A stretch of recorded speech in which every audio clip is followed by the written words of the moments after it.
I think it's incredibly important to find all of your ancestors' immigration and naturalization documents. My name is Patrick. I'm a genealogist. I do citizenship by descent consulting.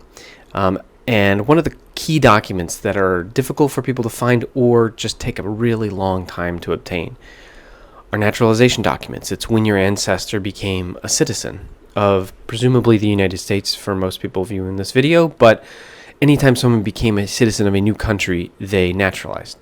And the paperwork associated with that is key. And there's a couple reasons why, but the primary reason is because naturalization historically was seen as a very proactive action. And at that moment, especially during times when dual citizenship was not allowed, that signaled the end of their old citizenship and the beginning of their new American citizenship, or new citizenship in the country in which they naturalized. And so that the date that naturalization document occurred and was issued and was official is incredibly important, because it is the key piece in that chain of whether or not the right to their foreign citizenship descended to those that came after them. And so there's a couple different forms that this document can take, particularly in the United States. It's a federalized form, so it largely looks the same. It changes throughout time, but at any one given point in time, it largely looks the same. However, how one obtained that historically also was different. They could have gone through a local court or a federal court, and as a result, those records can exist in multiple different places today.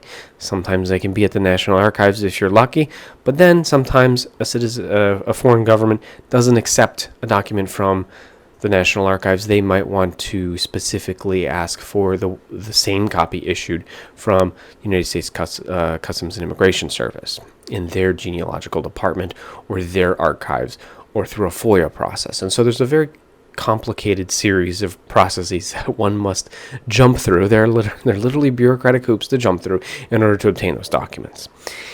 And the worst part is that those documents take a very long time to get, and because they potentially contain information on people who may still be living, they're oftentimes redacted.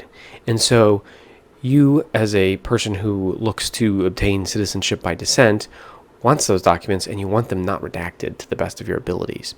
And so because that is such a key component to most applications, I say it doesn't matter whether you're eligible or not. I'm a genealogist. I firmly believe in this. I think you should get the naturalization documents of all of your ancestors, irrespective of whether or not it gets you something, because there's a good chance that sometime in this lifetime you will have the opportunity to use that in a proactive capacity to get citizenship by descent. So I'm a firm believer in it. If you want to chat or discuss or have any questions about how you might be able to obtain your ancestors' naturalization documents, please go to my website. I also have a link here if you want to book a call. It's a service that I do offer. I used to joke about the fact that most of the times, grandma and grandpa or their parents never really talked about this kind of stuff at the dinner table. It was assumed, because everyone wanted to be an American, that the fact that they had to naturalize and become an American citizen wasn't really a conversation topic. It was just a given. And so because of that, most people don't even know when the ancestor of, whenever their ancestor came to the country in which they live in now.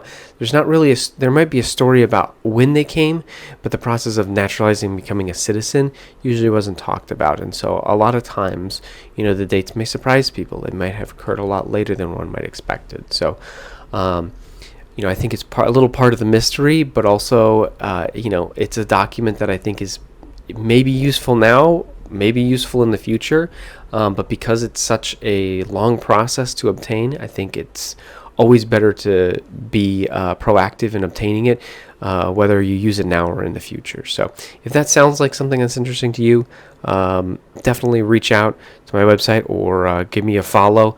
Of course, this is YouTube, so like and subscribe. But in all seriousness, if you need a strategy to figure out the documents of your ancestors, feel free to reach out.